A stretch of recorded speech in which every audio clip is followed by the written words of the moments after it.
Hi, my name is Chris from the Hypro Service Department. Today I'll be showing you how to work on a 9910-d403.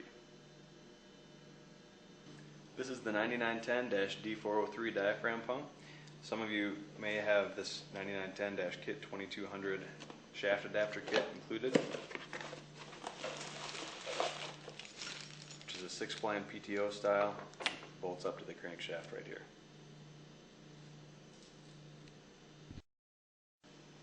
Some of the tools that you'll need to work on a D403 include a rubber hammer, a torque wrench, an external snap ring pliers, and internal snap ring pliers, preferably a large one, a 13mm socket, a 21mm socket, a 5mm Allen, a 6mm Allen, a 13mm open-end wrench, a small screwdriver, and a permanent marker.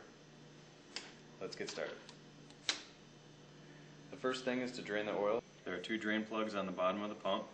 The one that's closest to the suction manifold drains the remaining water left inside the pump. The plug that's closest to the gearbox drains the oil out of the crankcase. Next, we'll remove the oil sight glass with a 5mm Allen.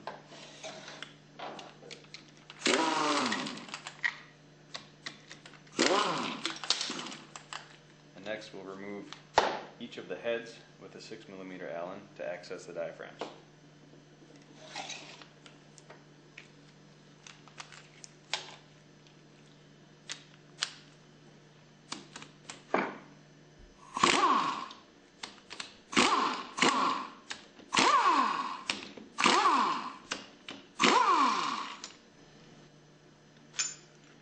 Then remove the other 2 heads the same way.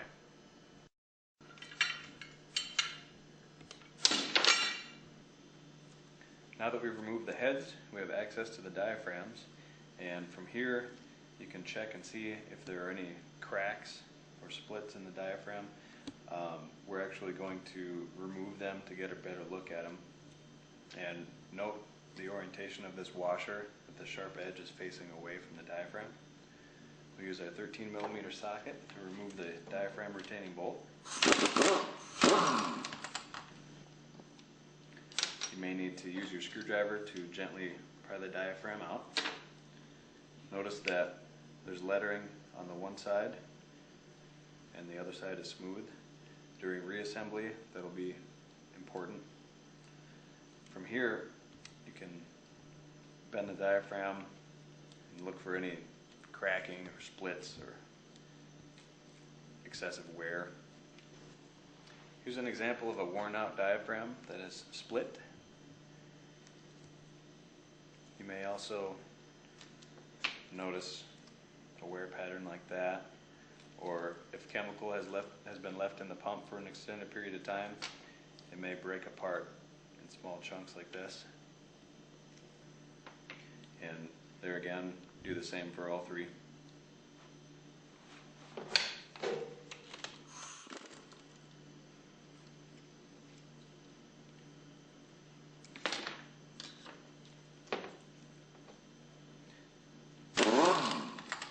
Diaphragm kit number 9910-kit 2403 has these 3 Desmopan diaphragms in it.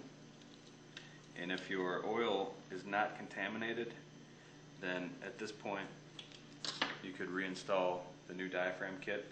If your oil is contaminated, we'll need to take these sleeves out and wash out the inside of the pump to get that contaminated oil out.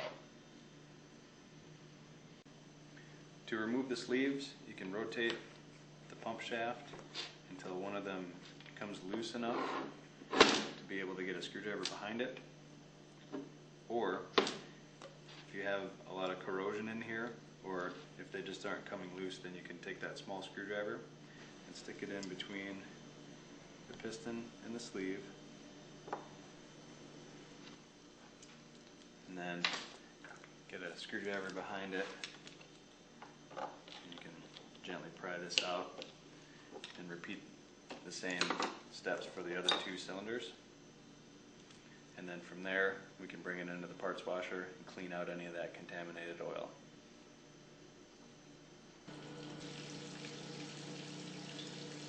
You can bring the pump into a solvent tank to wash out any of that contaminated oil that may have been in there from a ruptured diaphragm. You want to clean out all of that contaminated oil and then blow out any solvent that may be left in the crankcase.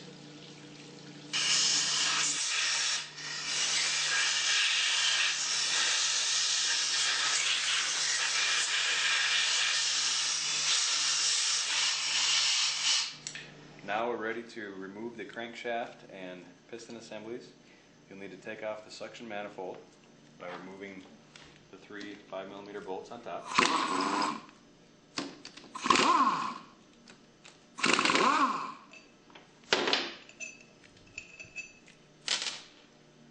And underneath here, there's a seal that you'll need to remove. A couple of ways you can take this out of here. If you tap it on the side with a screwdriver, you can knock it sideways and pull it out. Otherwise, if the plug was buried all the way down into this bore, then you'd have to punch a hole through the center of it and then pry it out with a screwdriver. From here, we'll remove the snap ring that holds in the crankshaft.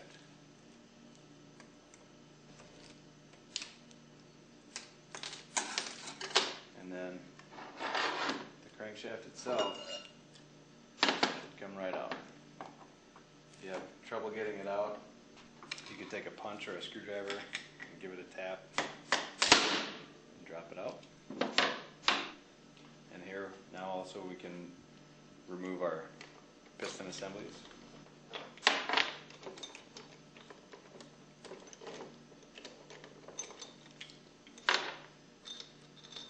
Piston rings will come out with them, and this plastic spacer as well. Now, if you need to change out a piston, you'll need to tear the pump down this far, and you'll need to disassemble this piston assembly by removing the retaining ring that's in here, and then tapping out this pin from the other side.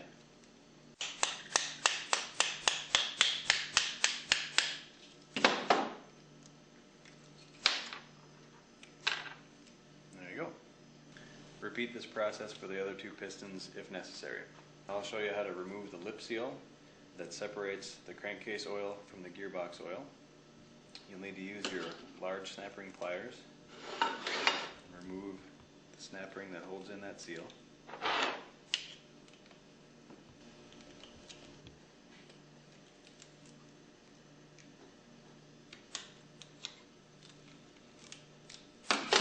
And then to remove the seal itself, take a flat blade screwdriver, place the screwdriver behind the back of the seal, and in a twisting motion, gradually work it off, being careful not to damage the inside of the housing.